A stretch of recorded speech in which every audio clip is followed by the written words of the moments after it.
This Israel report is brought to you by the Blue Agency. Your Israel property is in good hands. Owning properties in Israel can be a great investment, but challenging to manage if you're based abroad. The Blue Agency will manage every aspect of your property, finding and vetting tenants, maintaining your property and getting it rental ready, negotiating contracts and collecting rentals, reporting back to you regularly. The Blue Agency has built a reputation for trust and confidentiality over 20 years. The Blue Agency, your Israel property is in good hands. Contact us at www.theblueagency.com. It is 7:45. I'm Howard Feldman. This is your Morning Mayhem 101.9 Chai FM. Joining us this morning for the Israel Report is Canaan Lidor. He is a journalist for JNS and a correspondent for Chai FM. Canaan Lidor, a very good morning. I'm hoping you're well. Good morning. Good morning. Thanks for having me on. Great pleasure. So yesterday, 1,000 days since October the 7th. What did this look like across Israel? Across Israel, it was rather unmarked. It wasn't an official day of commemoration. We have several of them. We're on the Hebrew date, and we have an alternative one, and we have a government one.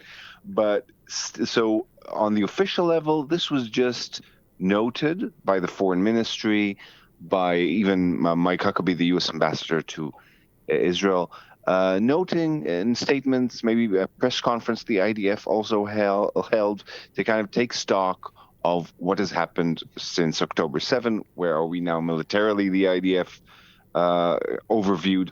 But the real action happened actually last night in Tel Aviv, where a few thousand people gathered at Hostages Square in the center of Tel Aviv for what they billed as a commemoration event, but really it was an anti-government event with speakers like Einav Zangauker, whose son Matan was taken hostage and released, with Eyal Eshel, whose son died in the massacre of October 7th, and they came up to the stage, and one by one they delivered speeches very critical of Netanyahu. One of them, Einav Zangauker, as I mentioned, said there are 1,000 days passed and there are more than 1,000 bodies in the ground, and that's on you, Benjamin Netanyahu. And of course, this is an election year,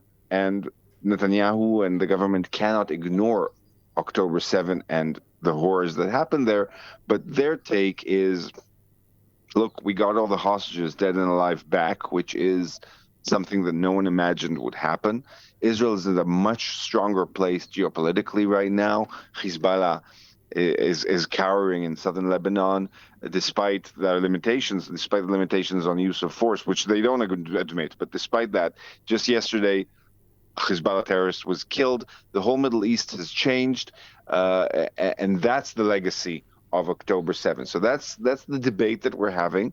And as part of that, we're also debating what kind of commission of inquiry we'll have after October 7, now that the war seems to have really quieted down, the war that kind of was triggered by October 7 and escalated from there to a huge regional war, of course. So now is the time to really look back and do an official committee of inquiry. And there's a debate about whether this is going to be a state-appointed one, a judicially appointed one. That's where we're at. Is the fact that there hasn't been an independent commission of inquiry, has that maybe impacted how this is recognized and commemorated, or is that just a place to put people's anger and frustration? It's definitely impacted. Why isn't there a committee of inquiry? It's because of the government that doesn't want a judicially appointed committee that's going to put all the blame on the government. But it's also because of the establishment that opposes Netanyahu, the military establishment. Every country's got them. Some call them deep states. That also is very apprehensive about government-appointed committee, because that's going to look at the military failures. So you have a paralysis, you have an impasse because of the disputed balance of power in Israel over this, and that's on the political level, but on the emotional level, on the emotional of victims, and almost everyone in Israel was in some way a victim. There is a feeling of shirking of responsibility, be it by the government, be it by the establishment, and we're not getting over this. We're not going through this. There's no resolution. We are stuck in limbo after October 7th, and in that regard, it was a great success for Hamas. It's really, really quite frightening. And I wanted to ask you about African visitors brave the war to study Israel's innovation. Yes, it's amazing that this stuff is still happening. Israel is so attractive. It's such a shiny gem that even as Iran was preparing to fire rockets, dozens, maybe, and overall hundreds of visitors from really the global south are still packing their bags and coming to Israel. And I got to speaking to a delegation from Africa. There was even a representative from South Africa. You won't fault me for not being able to pronounce his last name, but it was Lita, right. And he comes from the royal family of the Eastern Cape region. Amazing. One of them, and it was just amazing to see how they took that risk. And on the first day that they arrived, 20 people from across Africa. There was actually a launch from Iran. So they were ushered into the shelter of the Mashav Haifa Center, the training center of the foreign ministry, and then they just went on with the program as if it was nothing, and it made me wonder whether maybe this the life in South Africa, life in Africa in general, shares a lot of the uncertainty that we have here, a lot of the improv, a lot of the Africa time, Israel time, the delays, the unexpected nature of life. I wonder if that prepared them. Yeah, I'm pretty sure that it did. That is so funny. And what is it that they are studying there? Well, they are one group that's looking at innovation, but Mashav is bringing hundreds of people to look at agriculture, which also has innovation aspects, of course, and education, women's rights. So this was a slightly higher profile group of professionals in their 30s and 40s, and they were looking at innovation. So they went to places like Checkpoint, the cybersecurity giant. They went to the Center of Blue Economy, where they use the ocean sustainably. And they toured the Peres Center for Innovation, all the highlights that Israel has to offer. And of course, as anyone would, their minds got blown by the plethora of innovation and entrepreneurship that is on display here. But what's interesting is that in my talks with these people, what kept surfacing is not the gadgets and the look at this cool thing. It's the mentality. One participant described it as a yalla mentality, which means yalla means let's go in Arabic, and means let's get this done. Another from Ethiopia noticed how there's no hierarchy here.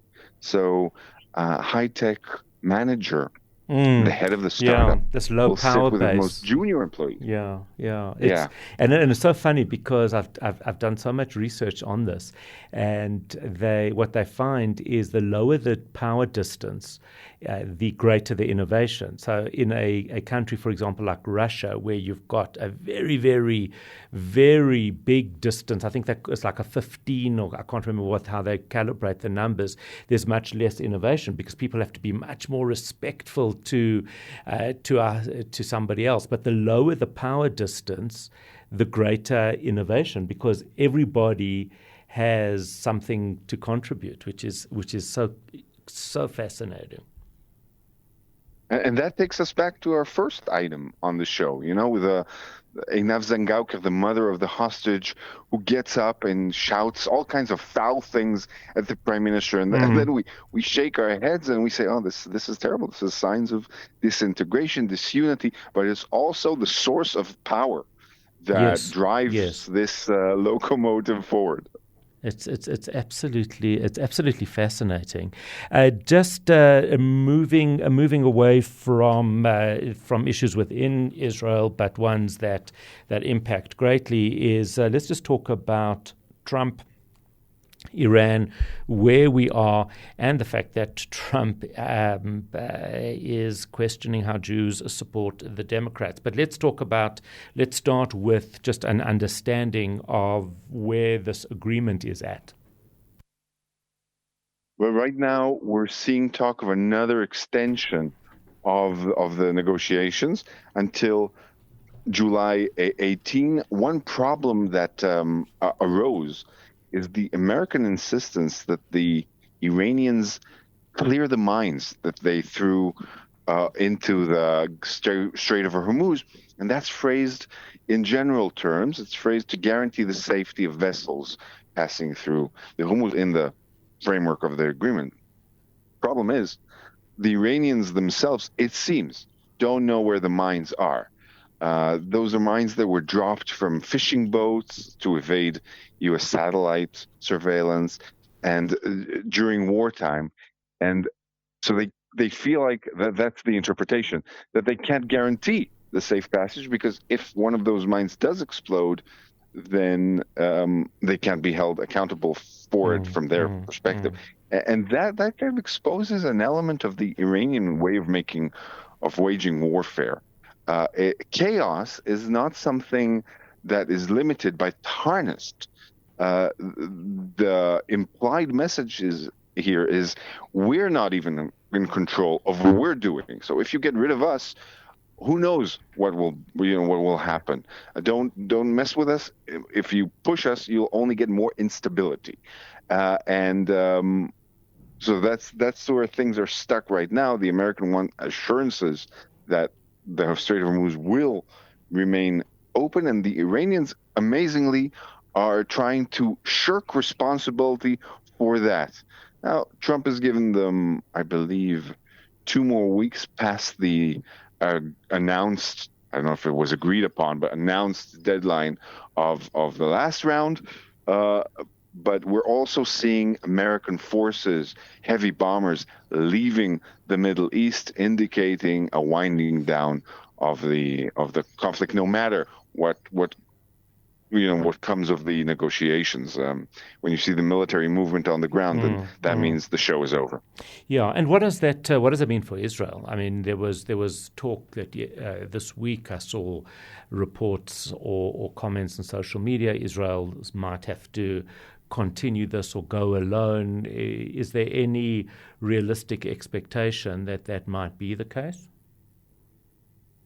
With Iran, there is a general understanding that it's over. The big question, of course, is Hezbollah.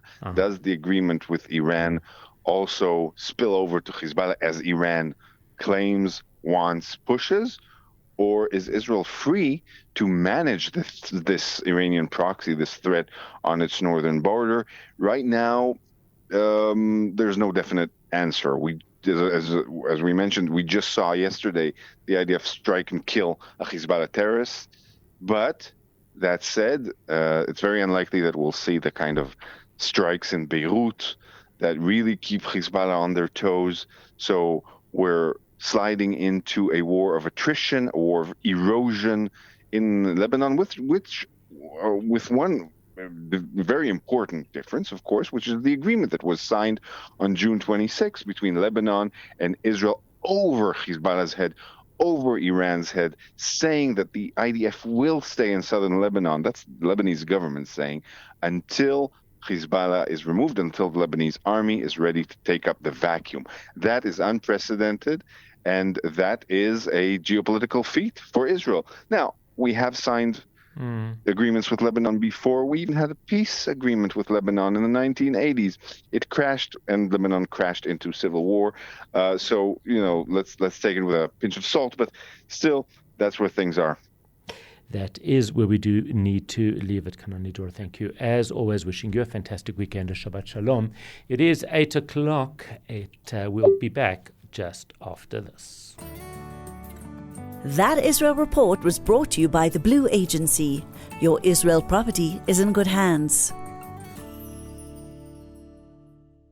Owning properties in Israel can be a great investment, but challenging to manage if you're based abroad. The Blue Agency will manage every aspect of your property, finding and vetting tenants, maintaining your property and getting it rental ready, negotiating contracts and collecting rentals, reporting back to you regularly. The Blue Agency has built a reputation for trust and confidentiality over 20 years. The Blue Agency, your Israel property is in good hands. Contact us at www.theblueagency.com.